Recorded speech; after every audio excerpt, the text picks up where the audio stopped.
दो बेटी है सुनकर रोने क्यों लगा? मेरे घर में दो बेटे हैं। क्या है मेरे घर में? जम के बोलो, दो बेटे हैं। वाह। और तेरे यहाँ तो के भगवान की कृपा है, मेरे घर में ये दो मेरी बेटी है किए देखिए। दूसरा बोला भैया भगवान ने बहुत कृपा करी, मेरे को तो इतनी कृपा करी कि मेरे घर में भगवान ने दो बेटे दे दिए, चिंता मुक्त हुआ। दूसरा जो खड़ा था उसकी आंख में आंसू भर गए, मेरे घर में दो बेटियां हैं। फिर बोला अच्छा हुआ भगवान ने मुझे बेटे दिए। कहाँ? बेटी उन पढ़ने जाए, कॉलेज जाए, उनको लेने जाओ, छोड़ने जाओ, उनका ध्यान रखो, इसलिए अच्छा है घर में बेटे हो गए। भगवान ने अच्छा मेरे घर में बेटी नहीं दी। इतने में पास में बेटी खड़ी थी, बेटी ने अंकल का कुर्ता खींचा। अंकल, ओ अंकल। हाँ बेटा बोल। अंकल, भगवान बेटी हमेशा मन वाले को, दिल वाले को और किस्मत वाले को देता है। भगवान बेटी कभी भिखारी को नहीं देता। वो छोटी सी लड़की ने, छोटी सी बेटी ने अंकल का कुर्ता खींच कर दी। कहा कि भगवान बेटी हमेशा दिल वाले को, किस्मत वाले को, भाग्य वाले को देता है, भिखारी को नहीं देता। जिसका मन ही नहीं है दान देने का, जो बहन तक को तो कभी 1 रुपया निकाल के नहीं दे, कभी ननन तक को अठन्नी नहीं दे, भगवान ऐसे के घर में क्या छोरी देगा? क्या देगा? भगवान बेटी उसको देता है जिसका मन बड़ा।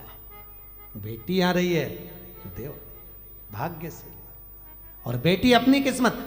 एक बार स्वामी विवेकानंद वैष्णो देवी की सीढ़ियां चढ़ रहे थे। एक किसान कंधे पर अपनी बेटी को लेकर जा रहा था, दूसरी बेटी का हाथ पकड़ के जा रहा था। स्वामी विवेकानंद ने कहा बाबा कहाँ जा रहे हो? ऊपर दर्शन करने। तुम्हारे को तुम्हारी बेटी का बोझा लग रहा होगा, लाओ मैं तुम्हारी बेटी को अपने कंधे पर बिठा लेता हूँ, ऊपर जगदम्बा के मंदिर में दे दूंगा, माँ देवी के मंदिर में दे दूंगा। इतने में किसान ने कहा स्वामी विवेकानंद जी, बेटी बाप के कंधे पर बोझा नहीं होती, बेटी जब तक कंधे पर रहती है तो बाप के बोझ को भी हल्का कर देती है। वो बेटियां हुआ करती हैं।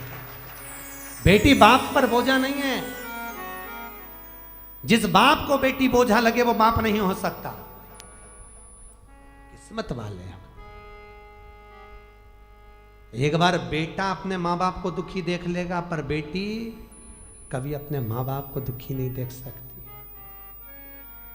थोड़ा सा भी दुख आता है ना तो बेटी कह देती मम्मी अगर तुम्हें यहाँ पर नहीं अच्छा लग रहा तो मेरे पास चलो, मेरे साथ रहना, मेरे पास में रहना, क्यों चिंता करती हो, चलो मेरे साथ में।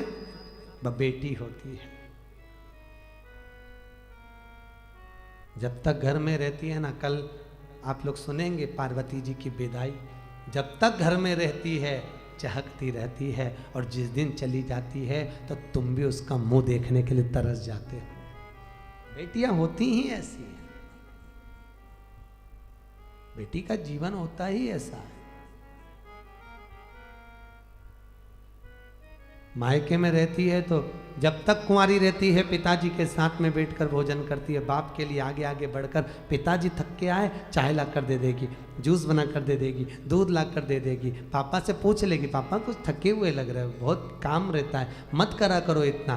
क्यों करते हो पापा? टाइम नहीं मिलता, थोड़ा सा तो घर में रहा करो। बेटी एक ऐसी होती है जो बाप से आगे रहकर पूछ कर उनकी सेवा कर देती है। और एक बहू होती है घर में रहती जरूर है पर पति के लिए सब कुछ कर सकती है, पर जब ससुर थका मांदा आएगा पानी भी लाएगी तो टाइम देख कर लाएगी, चाय भी बनाएगी टाइम देख कर बनाएगी, और विचार करेगी कि सास बना दे तो सबसे अच्छा। परंतु एक बेटी होती है जो समय पर पिताजी को दवाई लेना है। और आज भी बेटी की भले शादी हो जाए पर बार बार फोन लगा कर बोलती है पापा शुगर बढ़ जाएगी, दवाई ले लेना, वो डॉक्टर बहुत अच्छा आया है उससे ले लेना, वो महाराज आए हैं उनसे मिल लेना। बेटी एक ऐसी होती है जो बाप के लिए तत्पर रहती है,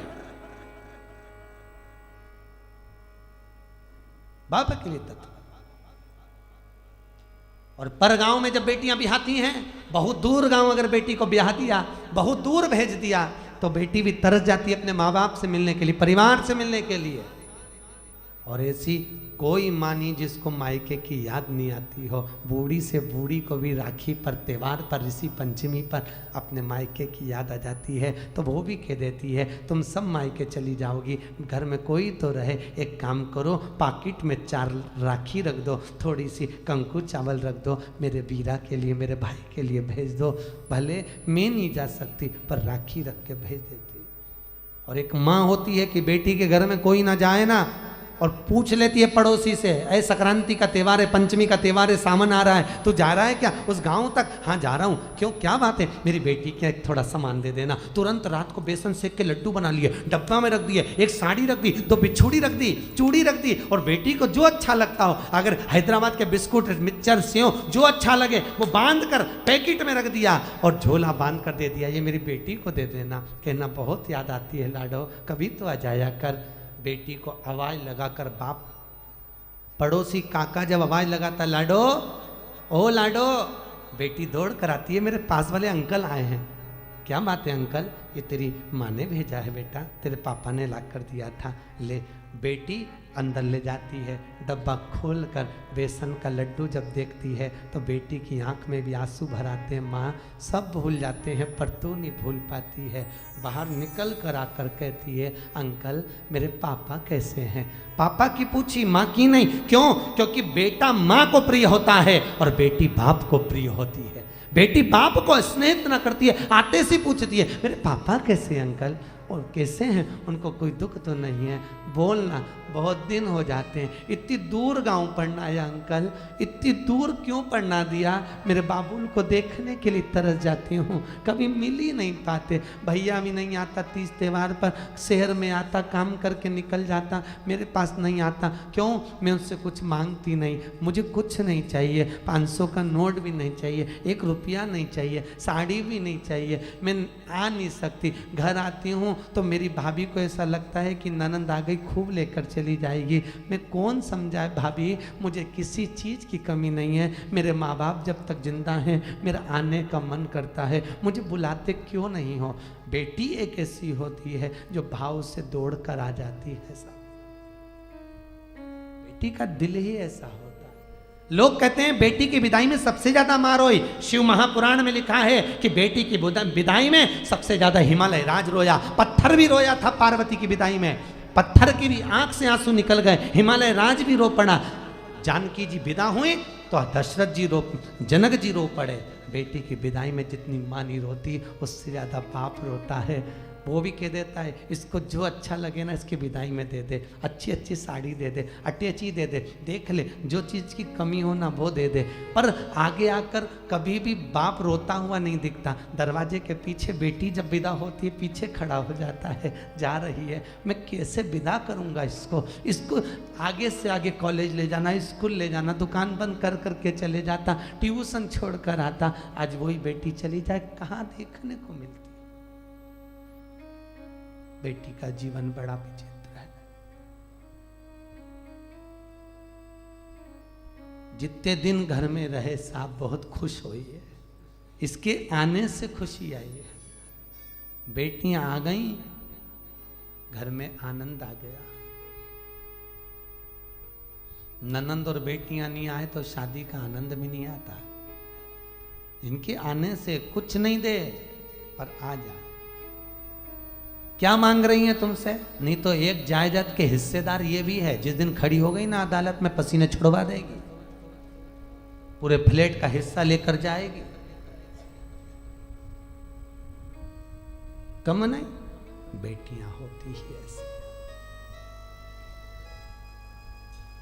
क्या मांगा दक्ष प्रजापति? हे जगदम्बा, हे जगत जननी, हे अम्बा, हे भवानी, मेरे घर में बेटी हो जाए। जगदम्बा खुद बोली, दुर्गा खुद बोली तुम्हारे घर में पहले से तो इतनी बेटियां, इतनी बेटी का करोगे क्या? जगदम्बा ने जब बोला, दक्ष प्रजापति कहते हैं जितने बेटों से सुख नहीं है साहब, बेटी का मुख देखकर सुख मिल जाता है, इसलिए मुझे बेटियां चाहिए। मेरे घर में ए जगजननी तुम प्रकट हो जाओ, ये मेरे घर में तुम आ जाओ। दक्ष प्रजापति ने जब कहा माँ तुम मेरे घर में आ जाओ, तुम मेरी बेटी बन जाओ, मेरी बेटी अगर घर में होगी तो मुझे सुख मिलेगा, मुझे आनंद मिलेगा। बेटी को कितना भी दुख होता है ना तो भी बाबुल से कहती नहीं है पापा मेरे को दुख है। हमेशा जब भी आएगी प्रसन्न दिखेगी, घर में कितना भी दुख रहे तो भी आनंद में। बेटा कैसी है? पापा अच्छी हूँ। बाबुल अच्छी हूँ मैं। कोई तकलीफ नहीं बाबा ठीक हूँ मैं। अकेले में रो लेगी पर कह नहीं पाएगी।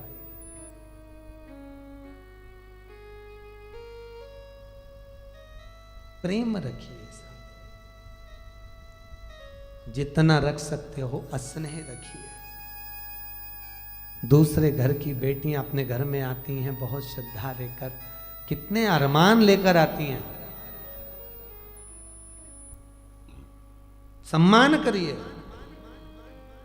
और बहुओं से भी निवेदन है, बेटियों से भी निवेदन है, घर के बुजुर्गों का सत्कार करिए।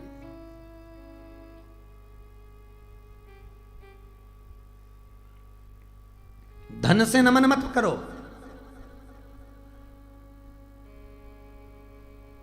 माता पिता का, सास ससुर का पैसा नहीं चाहिए। पैसा अगर मिल भी गया, हिस्सा जायदाद का मिल भी गया तो चोर चुरा कर ले जाएंगे, वापिस रोड पर आ जाओगे।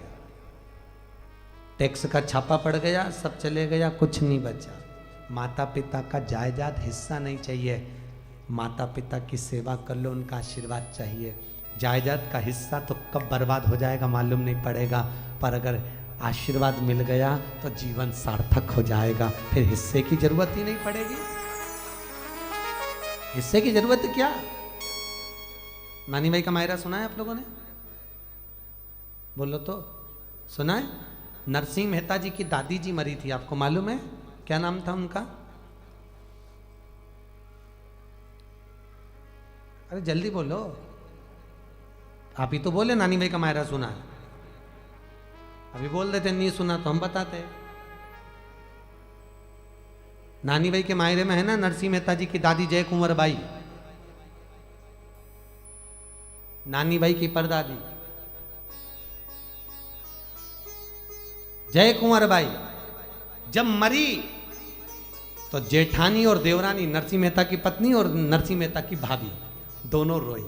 भाभी सबसे ज्यादा रोई, गले लिपट लिपट के रोई। किससे?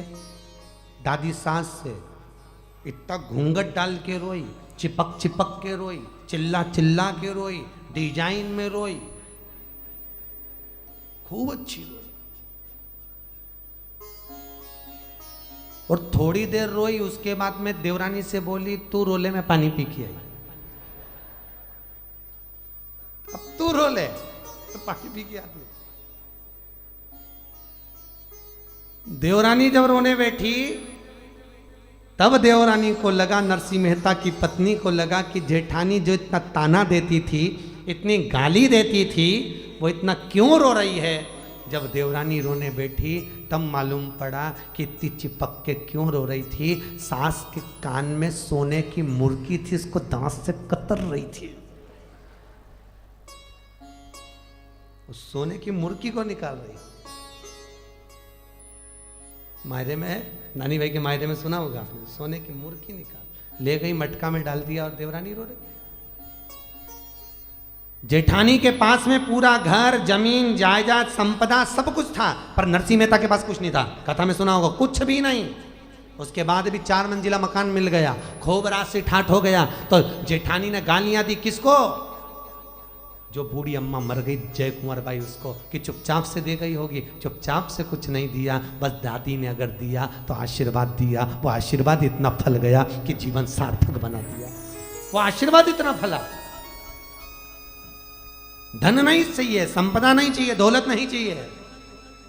भगवान के मंदिर में जाओ तो रोज रोज कुछ मांगना नहीं, भगवान से निवेदन करना। अधिक मास चल रहा है, अधिक मास की कथा पढ़ोगी तो उसमें लिखा है, लिखा है क्या लिखा है कि द्रौपदी जब ब्राह्मण की बेटी थी, बहुत छोटी थी, संत लोग आए, इसके पिताजी शांत हो गए। जब संत आए, संतों की इतनी सेवा करी, संतों ने कहा मांग बेटा तुझे क्या चाहिए। तो द्रौपदी ने क्या कहा था? मुझे सुंदर पति मिले, ज्ञानवान पति मिले, वीर पति मिले, अच्छा पति मिले, ऐसा पति मिले, वैसा पति मिले।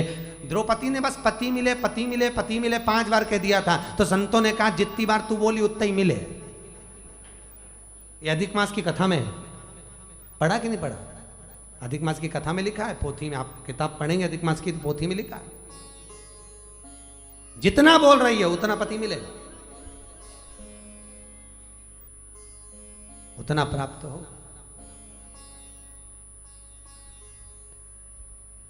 रोज रोज भगवान के मंदिर में जाकर भी नहीं मांगना, सोच कर मांगिए क्या मांग रहे हो। कर भगवान के मंदिर में जो बाहर नंदी बैठता है उसके कानों में ओम नमः शिवाय बोलकर अपने मन की कामना उसके कानों में बोलकर आप आ जाइए, आपकी कामना 3 महीने में पूरी हो जाती है।